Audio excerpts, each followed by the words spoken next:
We are not able to take care of her. That was what my children told the discharge nurse. I was still in the wheelchair, staring straight ahead. Exactly 1 hour later, CBS New York aired a breaking segment. Decorated Colonel Grace Gallagher awarded $8.8 million and a private beach estate. That evening they came rushing to my door, holding flowers and fake apologies. But it was already too late. Because I had done something they never saw coming. And the world had already seen what kind of children I raised. They said it with straight faces, no hesitation, no shame. We are not able to take care of her. That was the line my son delivered, standing just outside the rehab unit, where I had spent 3 months relearning how to dress myself, how to eat with trembling fingers, how to move forward in a world where my spine would never fully recover. I was there when they said it. Still in the wheelchair, still weak from weeks of physical therapy and painkillers. They did not even wait until I was out of earshot. My daughter folded her arms. My son kept checking his phone. They looked at me like I was a billing issue, not a person, not their mother. The nurse glanced over at me, her eyes soft with something between sympathy and fury. She asked if they needed help coordinating in-home support. My daughter shook her head. My son muttered something about busy work schedules and his HOA meetings. We're not set up for full-time care, he added. It wouldn't be safe. For whom, I wonder? They left soon after that, with the discharge paperwork unsigned. No hugs, no thank you, no see you soons, just the sound of car keys and a quick exit.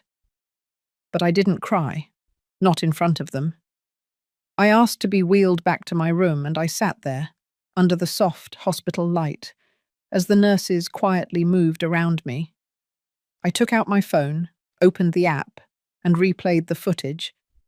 The audio was clear, the tone undeniable. This wasn't the first time I had been made to feel invisible, but this was the first time I had proof. Exactly 61 minutes later, CBS New York ran the segment. Decorated war veteran Grace Gallagher receives full military compensation. Colonel Gallagher, now 73, honored for 25 years of service and a final mission in hostile territory. The Department of Defense confirms a long-delayed compensation package totaling $8.8 million in structured payments, along with a fully deeded coastal estate in Maine. That was my name, they said. My face on the screen. And suddenly everything changed. I don't know who told them. My son's voicemail came in first, then a text from my daughter, then an email with the subject line, "We need to talk." By sunset, they were at my house. I had not given them the address.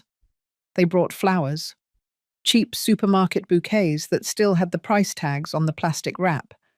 They wore nice coats, hair brushed, voices soft. "Mum, we're so sorry. We didn't know. We were confused. We thought you needed space." That part almost made me laugh. Space. What I needed was for my children to act like I mattered when I had nothing in my name, but a drawer full of service medals and a stack of unpaid hospital bills. They asked if they could come inside. I stayed in my chair on the porch, a warm blanket across my lap, my coffee cooling beside me.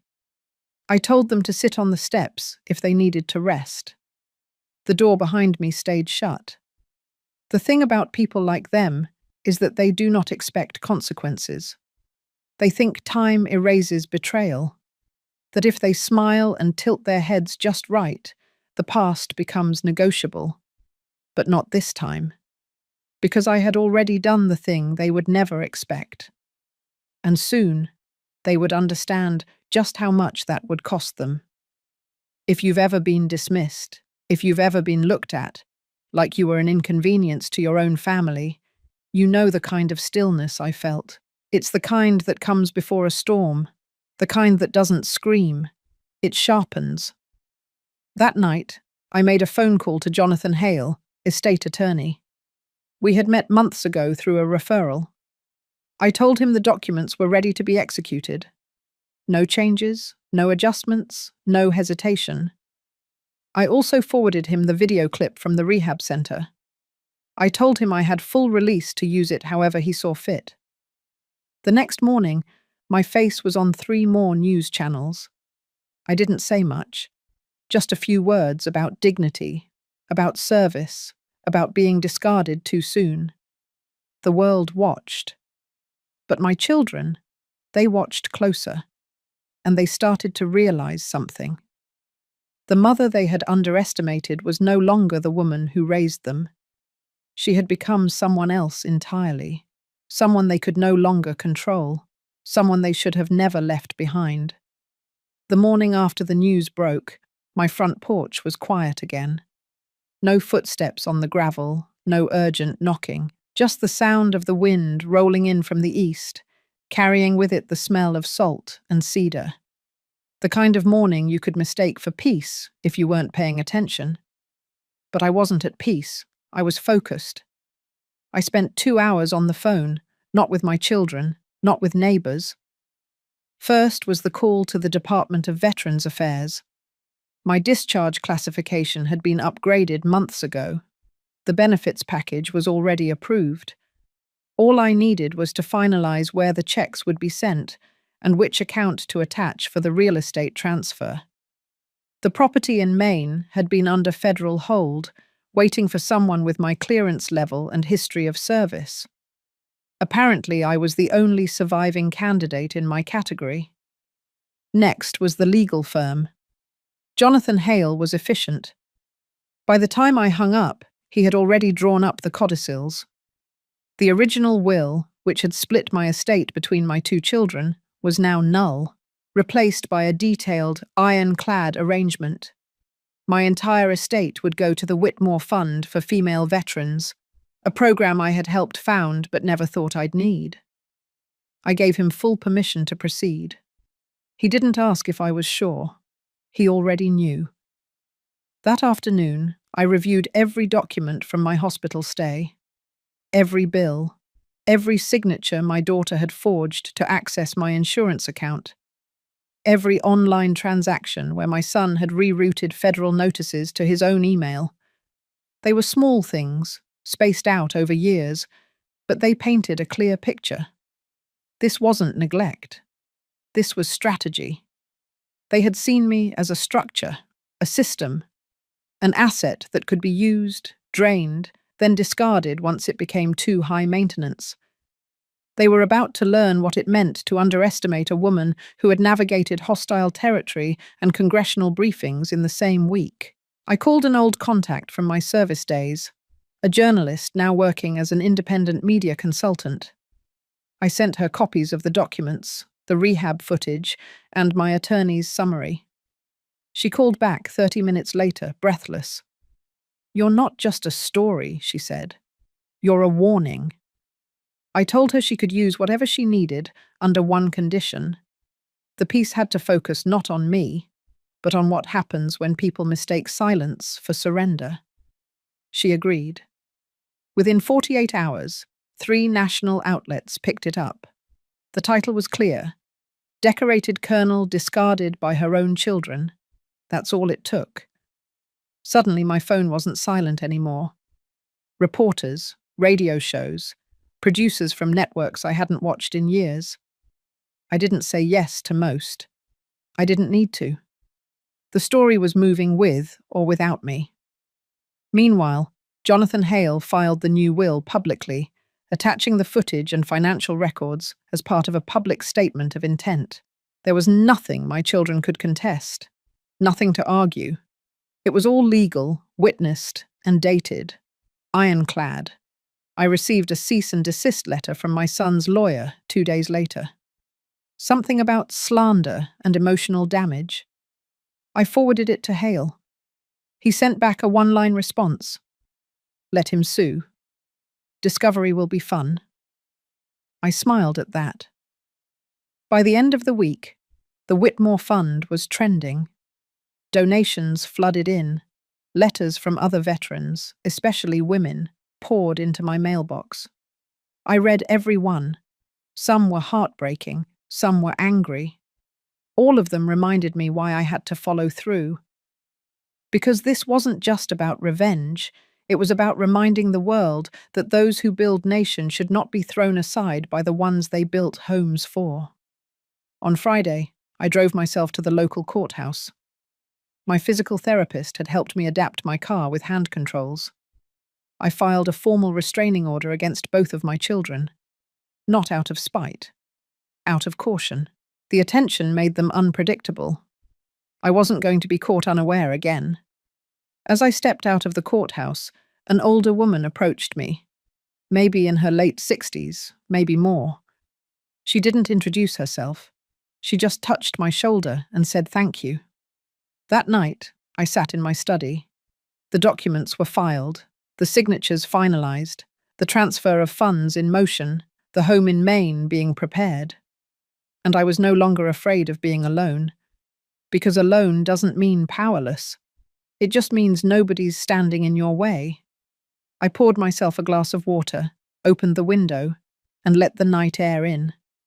It didn't feel like a war anymore. It felt like the beginning of something better. 3 days after the new will was filed and the story aired nationally, I got a call from CBS New York. They wanted a second interview. This time, not at my home, but at their studio. The producer said their inbox had been flooded with messages. Viewers wanted to know more, not just about my service, but about the decision to cut off my children entirely. They didn't want inspiration. They wanted truth. I said yes. They sent a car. The driver shook my hand and opened the door with the kind of respect you don't often see anymore. I could tell he knew who I was, but he didn't say it out loud. I appreciated that. At the studio, everything moved quickly. Hair, mic, lights, cue cards. The host, a young man named Marcus, asked if I was nervous. I told him no. When you've been shot at in a foreign desert, a camera isn't much of a threat. We went live at 6 p.m. The segment opened with clips from my military career, a few shots from the ceremony in DC, then the footage, the one from the rehab center, the hallway camera, the voices clear. We are not able to take care of her. I sat quietly as it played. On the screen, my son looked down at his phone while my daughter kept her arms crossed. The nurse's voice, gentle but confused. My chair in the background, I never moved. That was the part that caught people's attention. Not the words, the silence. Marcus turned to me and asked what went through my mind during that moment.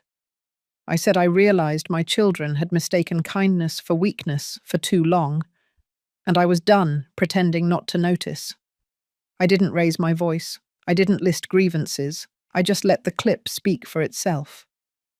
Then I looked straight into the camera and said I changed my will not to punish them, but to correct myself. I had spent too many years assuming love was unconditional. Turns out, conditions show up fast when money and inconvenience enter the room. The interview ended. The crew clapped quietly. Marcus squeezed my hand. By the time I got home, the footage was already online. Within the next 6 hours, it hit 2 million views. The video wasn't flashy. No dramatic music, no spinning headlines. Just one woman, seated, steady, saying what most people in her place had never had the chance to say out loud. The public response was immediate. Military families messaged the station. Women wrote in to say they saw their own mothers in my story. Sons and daughters emailed to apologize for how they had treated their own aging parents. None of it was my goal, but it confirmed I had done the right thing. 2 days later, another clip surfaced. It wasn't mine. It was an older video, posted years ago, of my daughter joking about her inheritance during a wine night with friends. Someone had recorded it. She laughed about my pension, about the idea of not needing to work once I was gone. She described me as strong in public, but brittle in private. The tone was mocking. Light, but sharp. It spread quickly. Another came next. This time, my son. He was giving a talk at a networking event. He had slipped in a line about caring for an elderly parent being a financial hazard.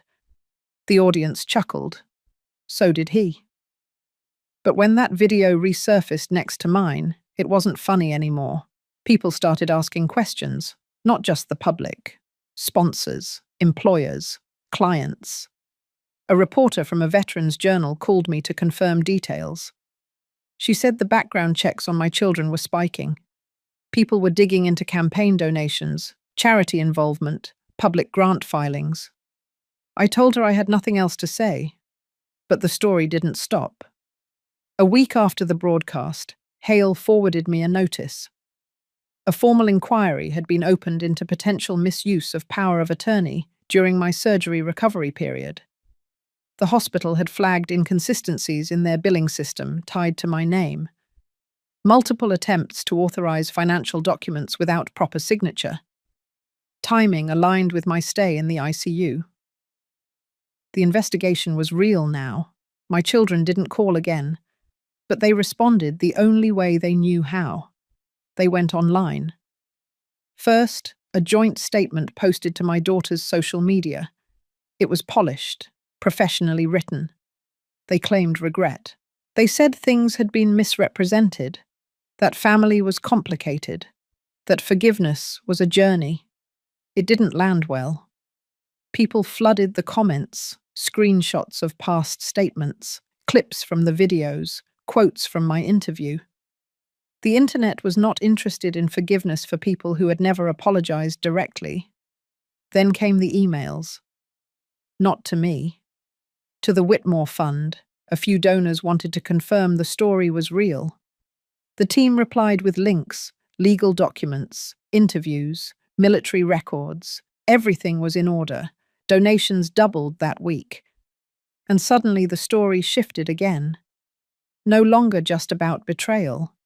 It became about something larger, a woman who reclaimed her voice, who refused to reward cruelty with silence, who used the system the way the system had once used her.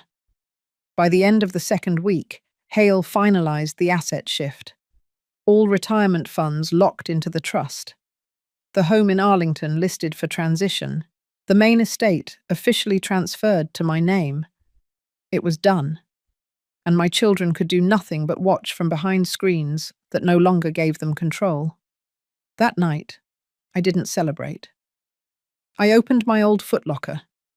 Inside were letters from deployments, photos from training camps, badges I had earned in places that no longer existed on a map. I laid them out on my desk, one by one. Then I opened the drawer where I had once kept the original will. Empty now, but not lost, rewritten, reclaimed, and for the first time in a very long time, truly mine. The week following the second interview felt different. The house was quieter, but not in a lonely way. It was the kind of quiet that arrives when you've turned the last page of something that once drained you. I was finally watching the storm settle, but the winds outside hadn't stopped. Not for them. By Monday morning, the first wave of consequences rolled in. My daughter's employer released a statement distancing themselves from her. They cited conflict of values and public backlash. The phrasing was clinical, but the meaning was crystal clear. She had become a liability. She had taken her private disdain and turned it into a public disgrace, and no company that relied on image wanted anything to do with that. I didn't find out through her. I found out through my attorney, Jonathan Hale. His firm had been monitoring all public developments for potential litigation risks. Not for me, but to prepare for what they might try to throw back. But nothing came from their side. Not a word. No calls, no messages, just silence and fallout. The next day, it was my son's turn. He had been serving on the board of a local non-profit focused on elder wellness. The organization issued a notice removing him from the board, effective immediately. They thanked him for his time and effort, but made it known that they could, in good faith, retain anyone involved in what they called a betrayal of the elderly and infirm. His name was scrubbed from the website within hours. His LinkedIn account went private. His professional profile vanished like it had never existed. More messages came to the Whitmore Fund. Donations continued, but so did stories. Other elderly parents, veterans, estranged families, people who had quietly endured what I endured, now choosing to speak up because someone had gone first. Then the legal letters started arriving.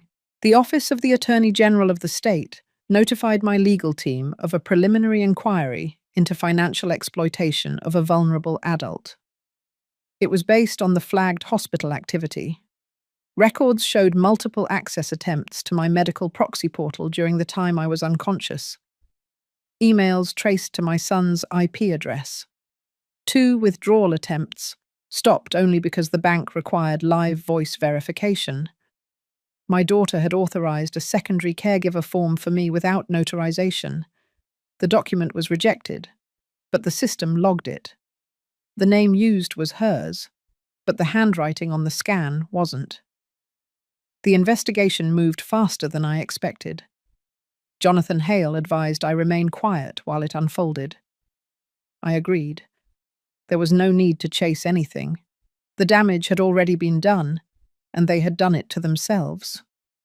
One evening, while sorting mail on my dining table, I found an envelope addressed by hand. No return address. Inside was a folded printout of a GoFundMe campaign. The title said it all. Help rebuild after family fallout. The photo was my daughter, hairstyled, makeup perfect, eyes misty. The description framed her as a misunderstood child caught in a viral storm. She described me as distant, cold, too proud to allow help. Said the inheritance story had been twisted by the media. I didn't respond. 3 days later, the platform took the page down for violating their terms. It was hard to keep track of how many ways they tried to spin the story.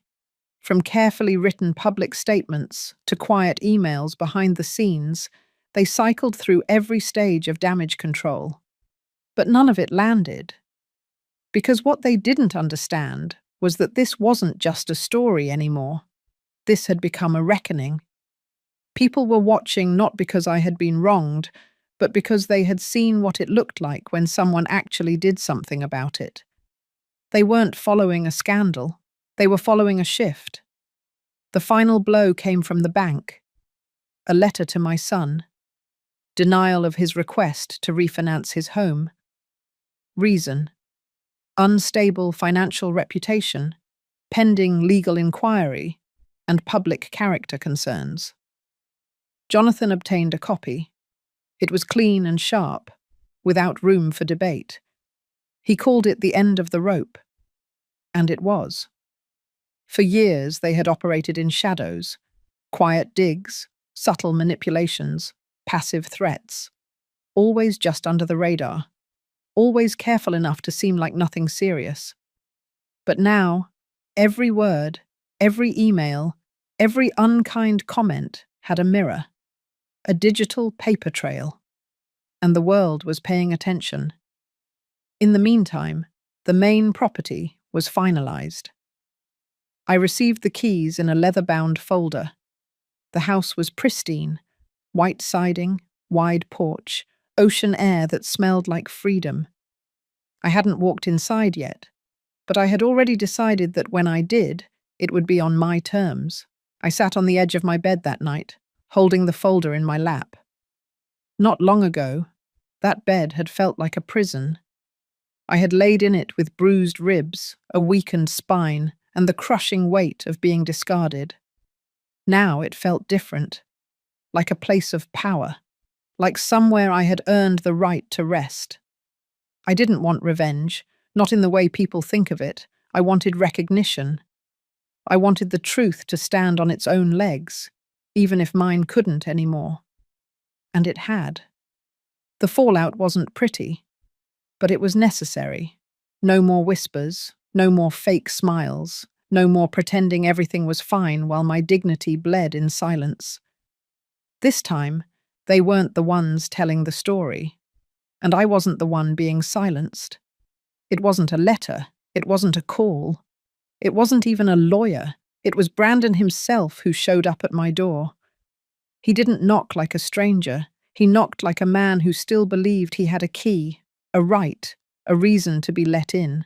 It was a firm knock, followed by silence, then two more like punctuation. I didn't open immediately. I stood in the hallway for a few seconds, letting the knock echo through the house. Then I walked to the door and opened it.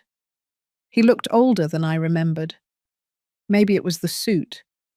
Maybe it was the tightness around his mouth or the thinness in his eyes. Or maybe I had changed more than I thought, and now I could see him without the filter of hope. "Hi, Mum." That's all he said. No apology, no question. Just those two words, like everything that had happened was somehow suspended. I stepped back and let him in. The air inside shifted the moment he crossed the threshold. Not because I was afraid, but because I had waited too long for this moment to not feel the weight of it settle into the walls. He looked around the house, at the new paint, the shelves of books, the framed photos I had put back up after years of hiding them. He didn't comment. He just stood, quiet, before finally sitting on the edge of the chair across from mine. He didn't ask how I was. He didn't mention the fund, the fallout, the letters. He didn't bring up the GoFundMe page or the CBS interviews or the subpoena from the state attorney. He only said one thing. "You humiliated us." It wasn't anger. It was something colder, like betrayal dressed up as dignity. I nodded once, and you abandoned me. He blinked, but he didn't flinch. His expression was tight, like he hadn't expected me to respond that directly. I didn't raise my voice. I didn't let emotion crack through the seams. I stayed still, grounded. "You said you couldn't care for me. Those were your words." He looked down at his hands. They were clenched. "You said it in front of a nurse, in front of strangers, while I was in a wheelchair, with staples in my back and blood still under my fingernails. You said it, then left me." His eyes met mine. That was the first moment he looked like my son again. And that was the hardest part.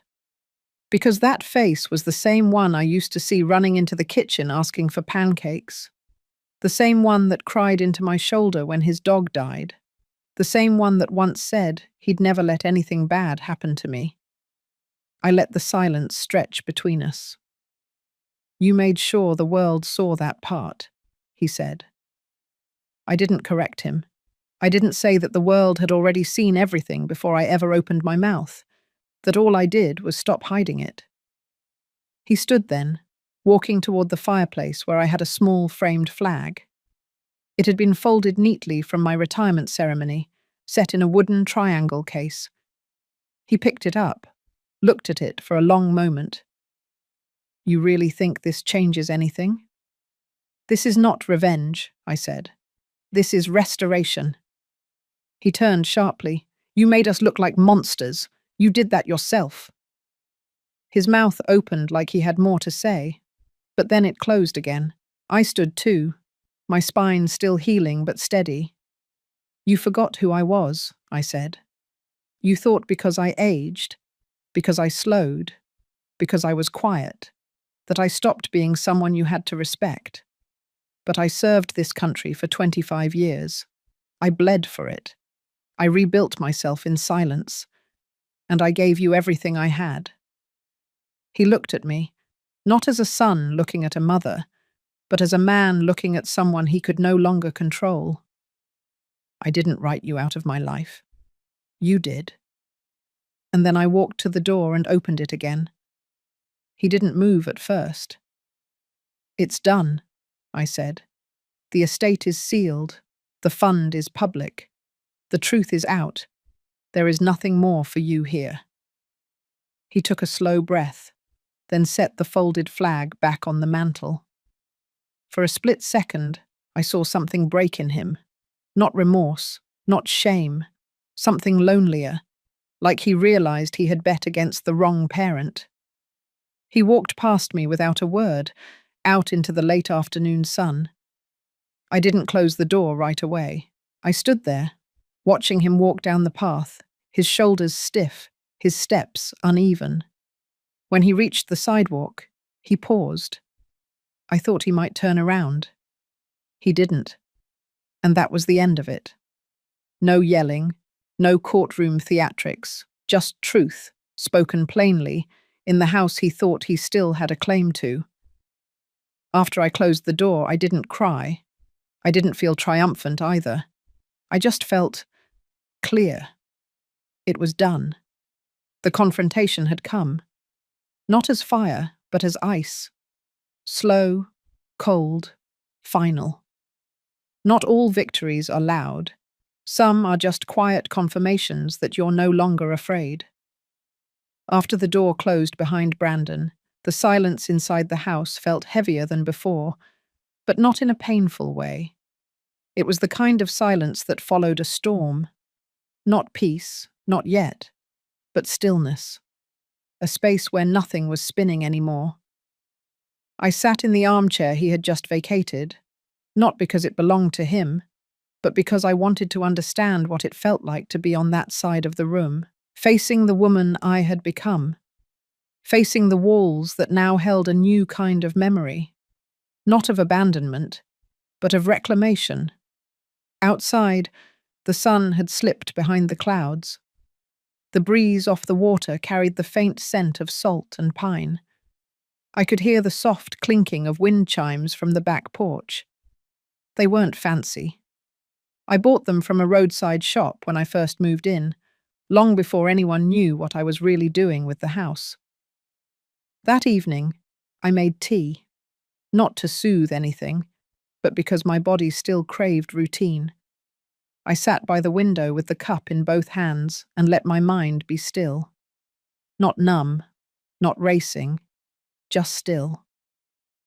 There was a time I would have spent that night writing in journals, revisiting conversations, dissecting every word exchanged. But not now. Now I had no desire to replay anything. The moment had passed, and it had done what it needed to do.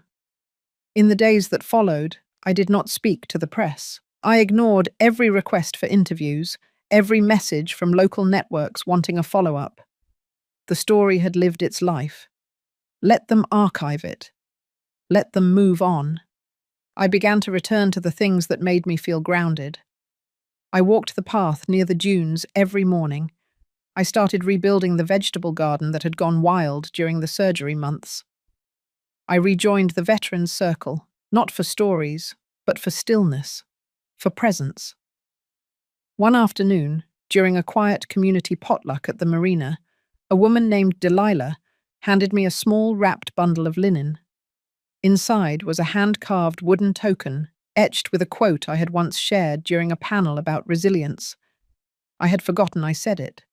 She remembered. So did the others. "We heard what happened," she said quietly, not looking for a response. "You carried it with dignity. A lot of us. We saw ourselves in you." I thanked her, and meant it. That night, I took the token and placed it next to the folded flag on my mantel, not out of pride, but as a reminder that even when your own children can't see your worth, strangers often can. Weeks passed, then months. Letters from Brandon stopped. I had received 2.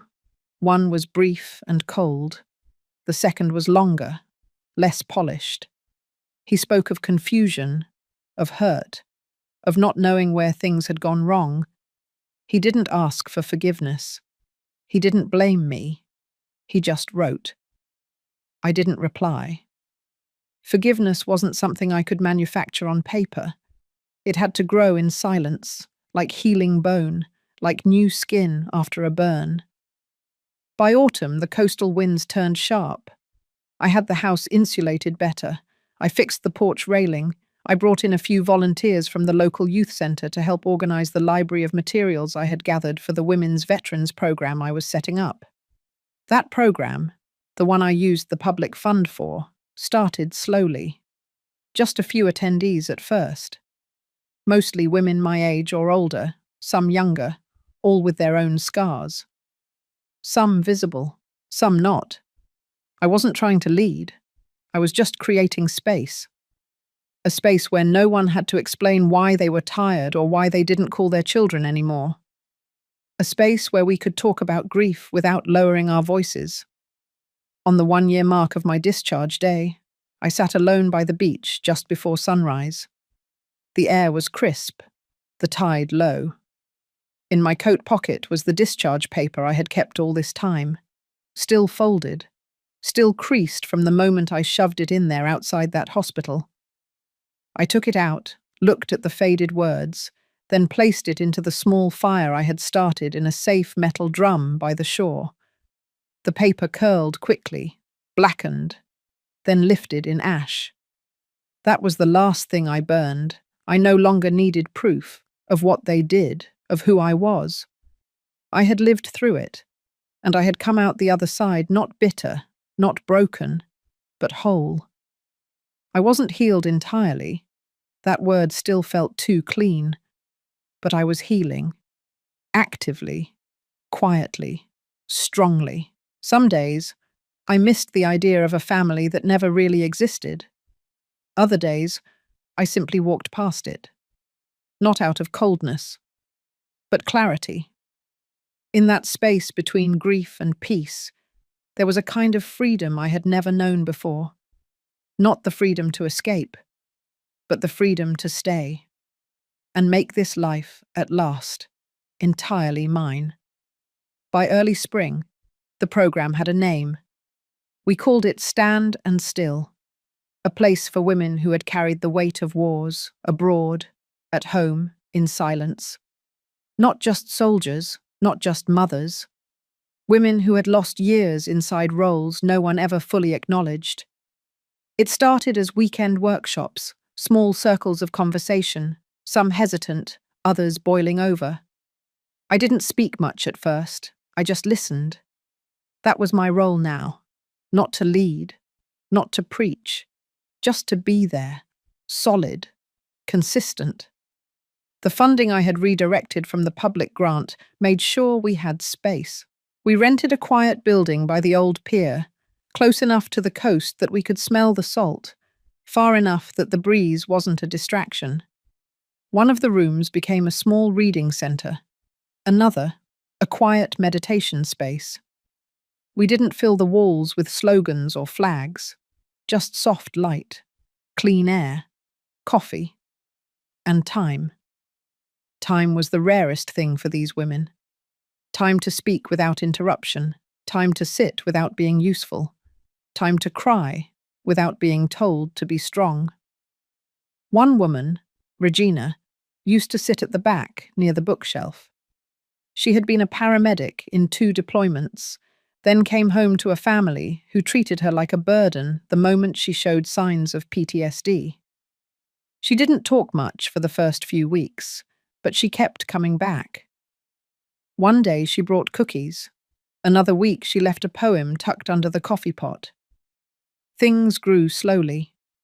Then all at once, a local news article picked up the story.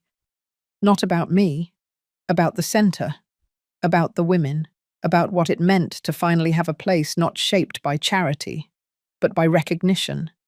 Not a shelter, a haven, a choice. That coverage brought letters, dozens of them, from women all over the state, some asking to join, some offering to volunteer, others just needing someone to know they existed. I read each one. Some late nights, I stayed behind after everyone left and ran my fingers across the names on the attendance list. I thought about where they had been, what they had survived, how they had ended up in this little room by the pier. Then I looked at my own name, and I felt, for the first time in a long while, that I belonged too. The shift in me didn't come loud. It came quietly, like how the body begins to trust sleep again after years of hypervigilance.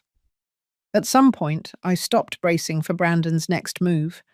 I stopped scanning headlines to see if my family name had been dragged into something again. I stopped hoping for an apology. Forgiveness wasn't something I owed anyone, not them, not myself. What I did owe was this: to live forward, not from spite, but from clarity.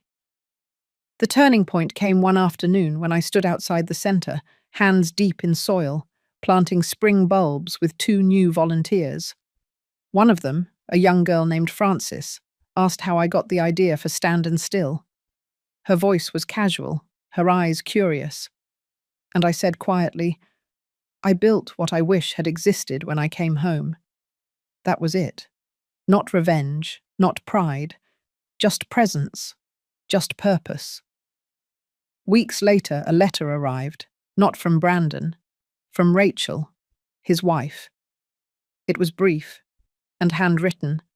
She said she had left him, that she was living with her sister in Virginia. She didn't ask for anything.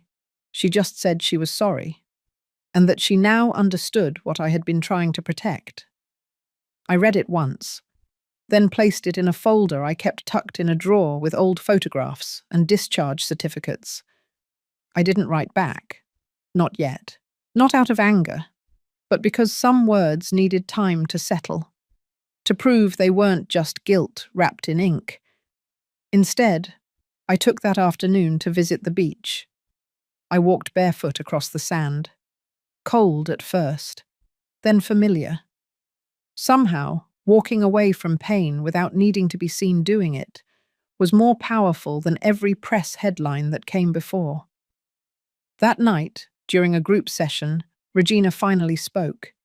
Her voice was cracked but steady. She said she hadn't spoken to her kids in over a year, said her eldest had told her to stop pretending she had anything worth offering, said she had started to believe it. Then she looked up at me and said, "But not anymore." And in that moment, I realized something deep. This was not a second act. This was not redemption. This was reclamation, a quiet, unstoppable claiming of space that had always been mine. From that week forward, we began documenting stories from the women who came to the center, not for publicity, for preservation. Their words, their truths, their grit, their laughter. We called it the living archive, not to be shown, but to be kept. In a world that moves so fast to forget women once they turn invisible, we were choosing to remember each other in full color. And that, more than anything, became the legacy I was finally proud to build. The letter arrived in a manila envelope without a return address.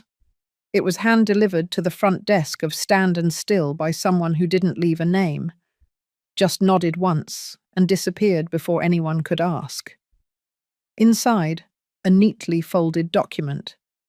No signature. Just a printed letterhead from a downtown law firm and 3 stapled pages beneath it. I didn't recognize the firm's name, but I knew the format. It was a cease and desist. I sat in my office with the window open. The sea breeze was unusually warm for late spring.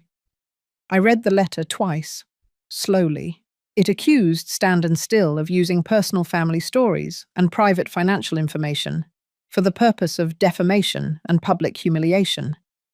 The words were carefully chosen, vague, but heavy. The kind written by a man who wanted to scare, not sue. The firm was representing Brandon. The gall didn't surprise me, not after all he had done.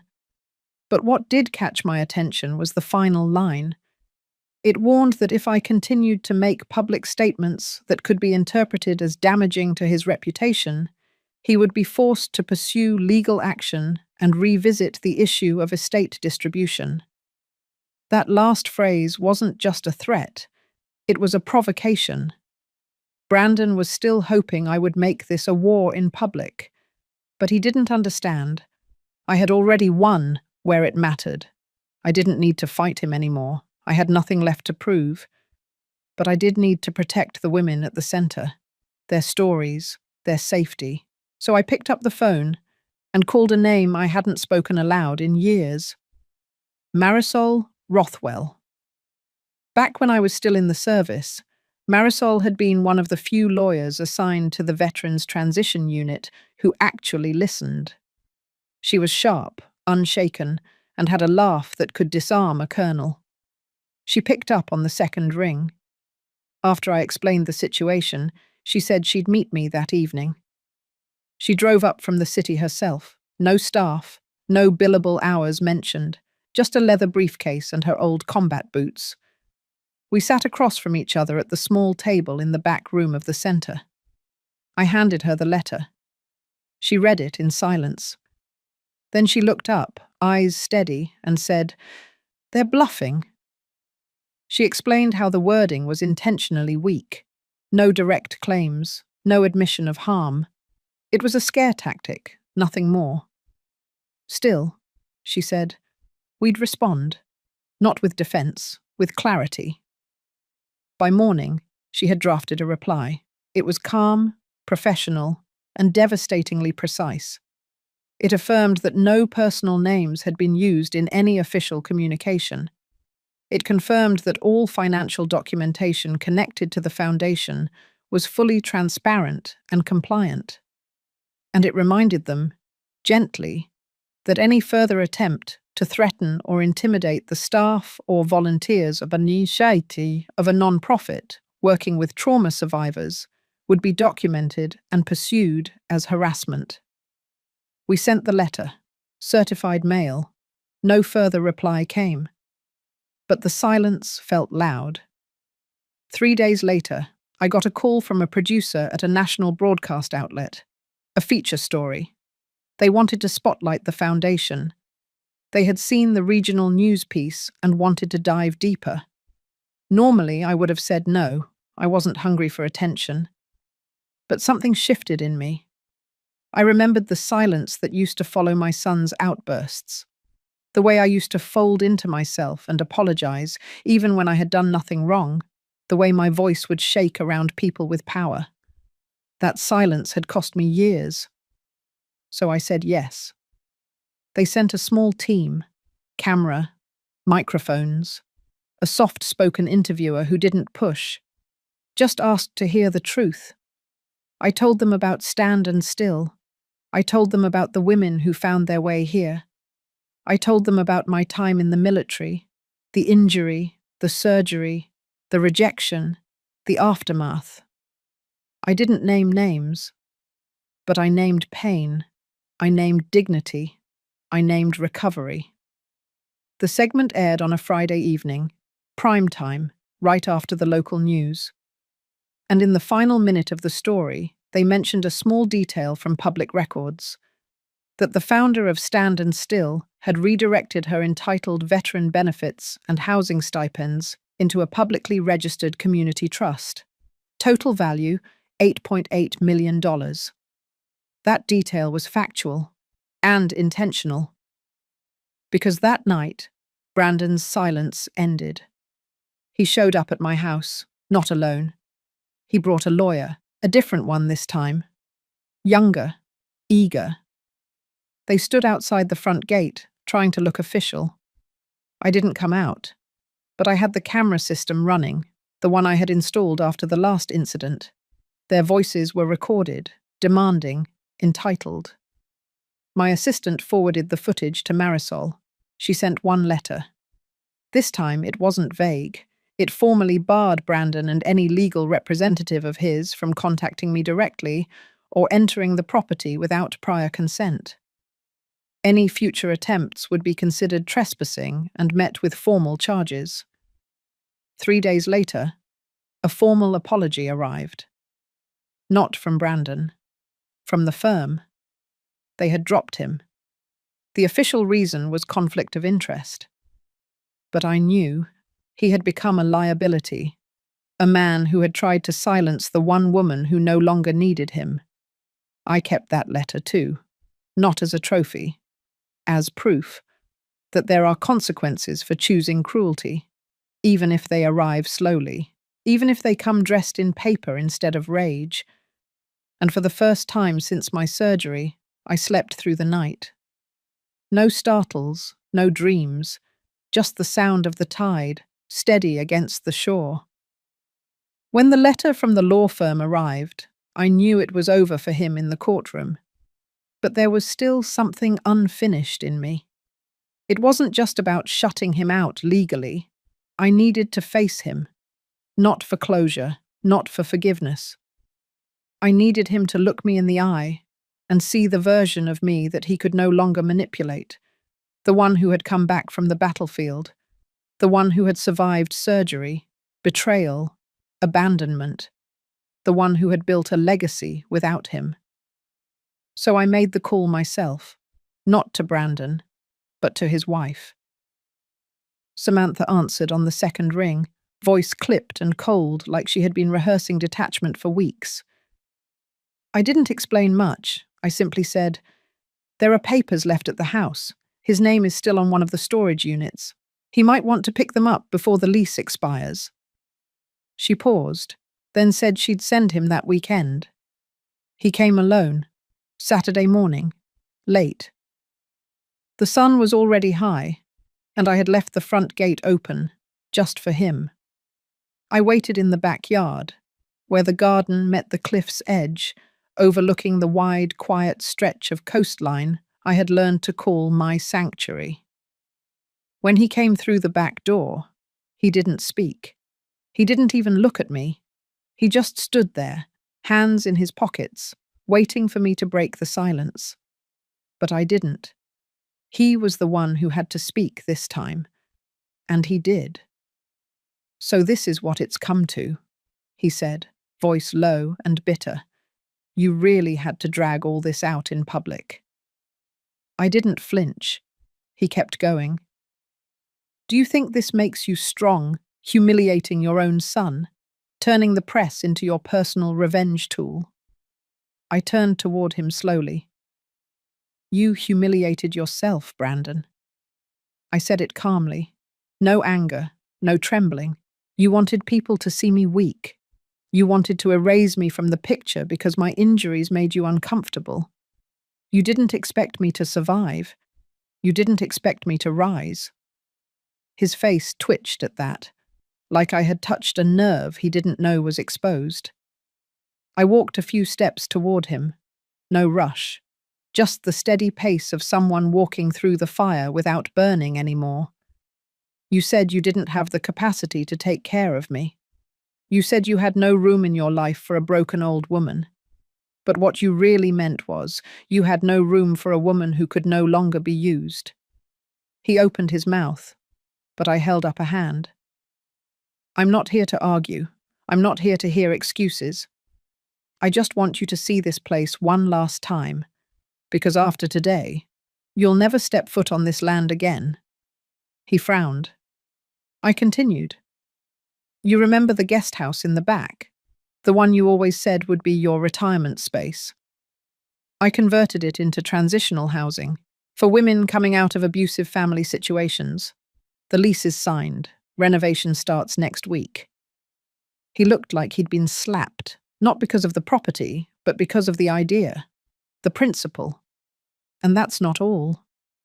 I pointed at the foundation's ledger, which I had printed and laid out on the patio table. "You used to mock me for spending money on therapy groups, said it was a waste, said no one wants to hear sad stories from old women. Well, Brandon, now they do. Because those stories built this place. Those stories funded new job programs, built confidence, gave a voice to women you never saw as people." His hands clenched into fists. "You never saw me either." "Not really. I was just a mother on a schedule to you. A paycheck, a nurse, a placeholder. But not anymore."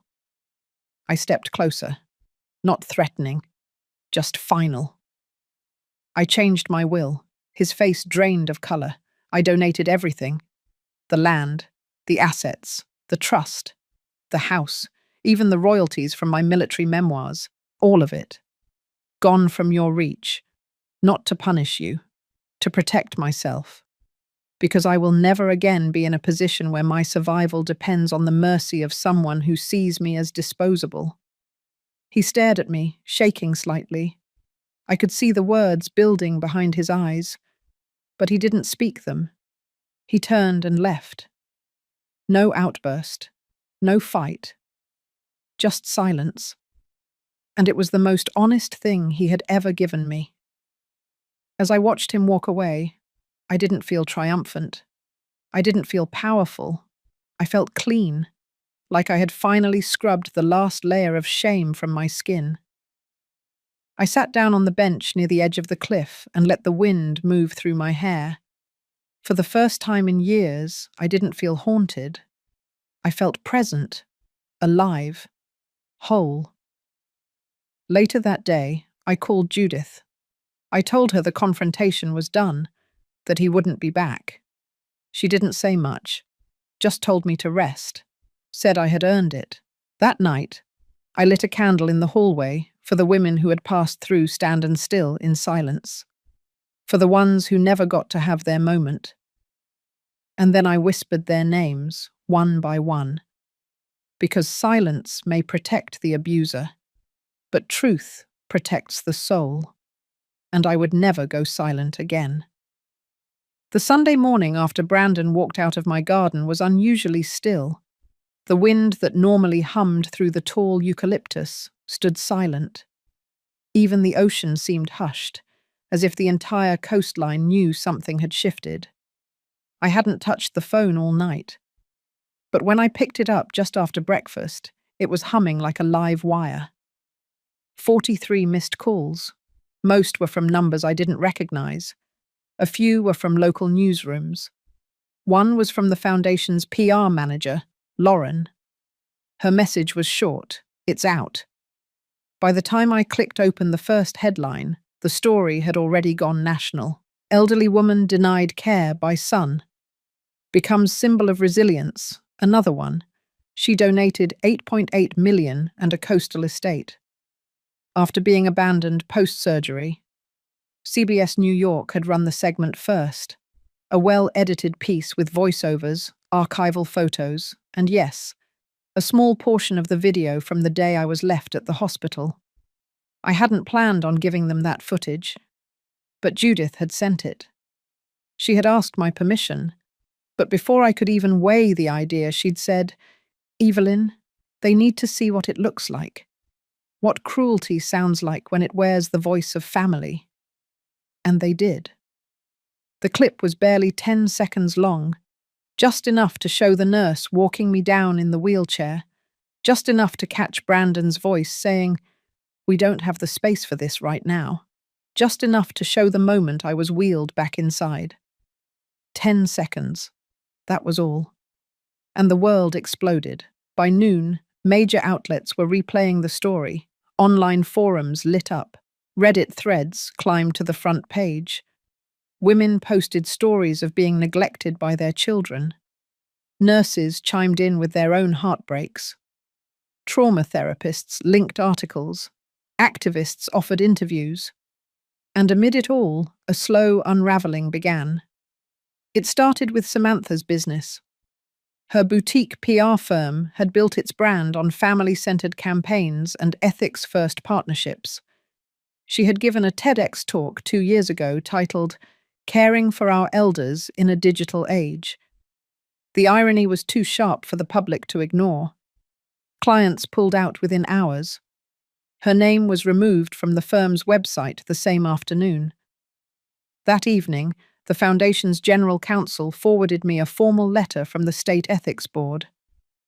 Apparently, Samantha had listed me on some internal forms as a family beneficiary to secure marketing tax credits.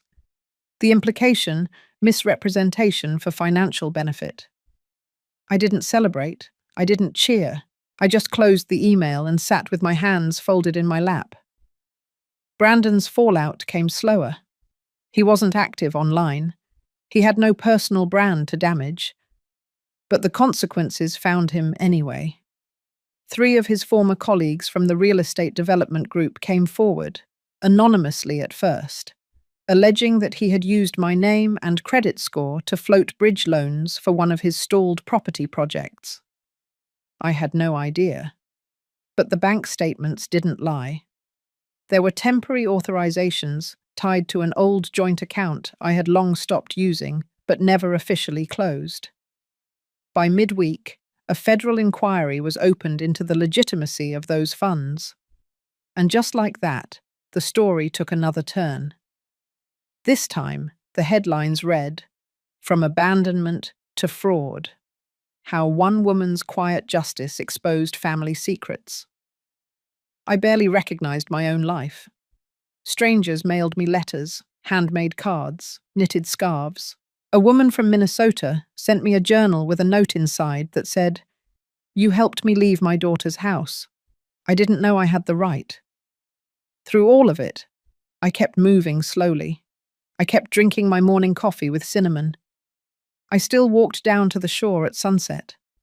I still answered every letter by hand, even if it took me until midnight. But beneath that calm, there was something new blooming in my chest. A quiet certainty that telling the truth, even in 10 seconds, could turn the tide of silence into a wave of reckoning. By the second week, the Attorney General's office contacted me for an official statement. Not just about the financial misconduct, but about emotional elder abuse. It had been years since anyone used the word abuse in my context. People usually saved that word for bruises, for screams. But neglect was abuse. Silence was abuse. Being discarded after surgery was abuse. So I gave them my statement. I didn't embellish. I didn't dramatize. I simply told them what happened, what was said, what was not said, and what I had to do in order to survive.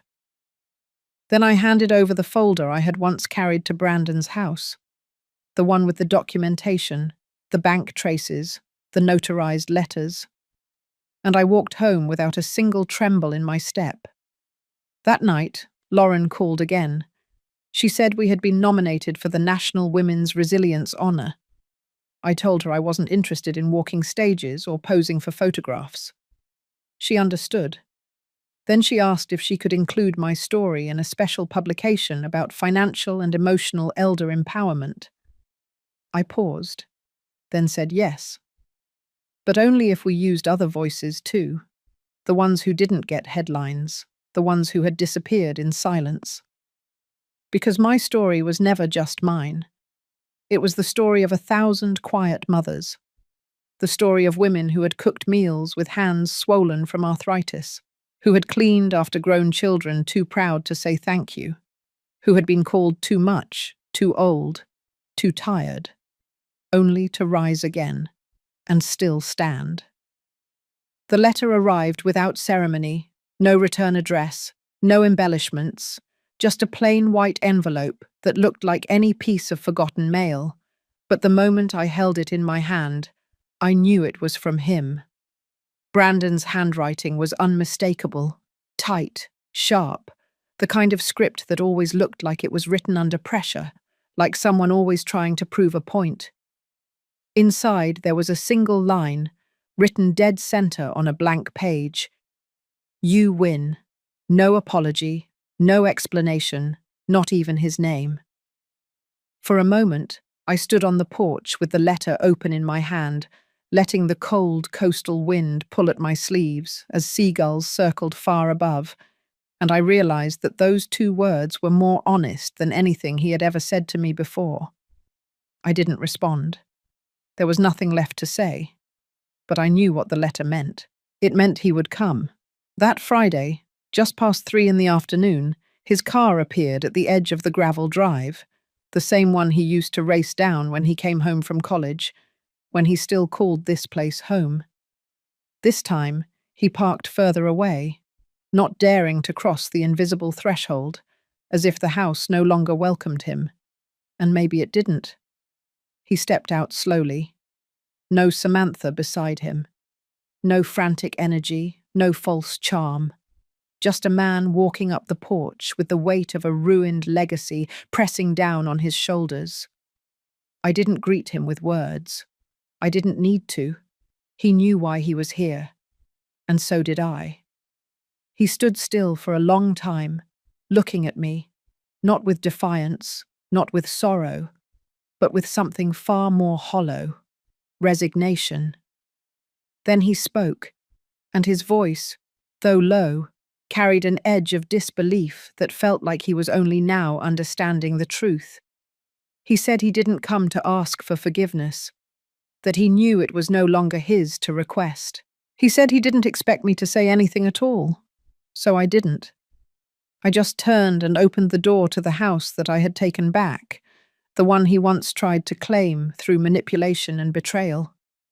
He walked in with a hesitance I had never seen in him, like every piece of furniture was unfamiliar, every photo on the wall a stranger's memory. He glanced toward the mantel where the painting now hung, the one Judith had sent me after the CBS interview aired. It was a lighthouse standing firm on a cliff, battered by relentless waves. He didn't say anything about it.